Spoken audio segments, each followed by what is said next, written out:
and action. Hi, well here we are out in the back room where I keep all of my paints, materials and everything I use to create the artwork.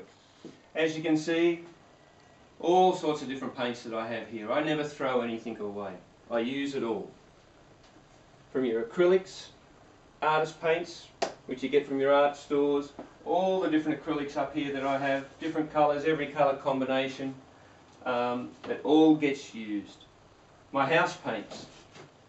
One of the most important materials that I use in all of my artwork, just about all my artwork has house paints in it somewhere.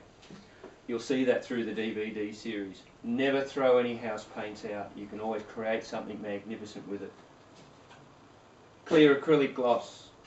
Very, very important. I obviously use it in the big tins. You can buy small tins, you can buy it in sprays, but always over the top of my artwork I put a coat of clear. It just brings the colour out, draws it right out and brings it to life.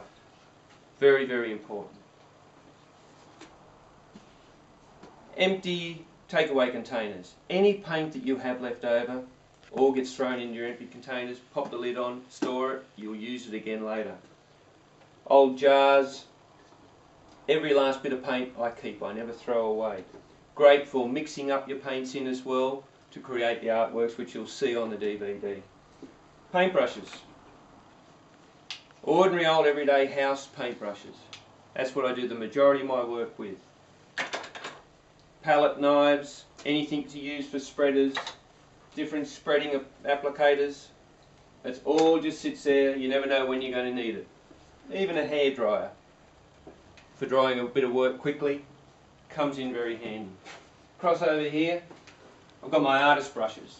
They're the brushes I use for more detailed work, like my zebras, the animals, portraits, anything like that. They very rarely get used in the abstract work. It's all of this type of equipment that gets used there. So there you go, that gives you a bit of an insight onto where I store all my equipment and the types of things that I use, even down to my old watering can. I've used that from day one. I've had it for years and years and years. So that's just for mixing the water into my paints to thin them down when I need to get different consistencies. So, hope you've enjoyed that. A little bit of an insight into the back room of where I keep all my equipment.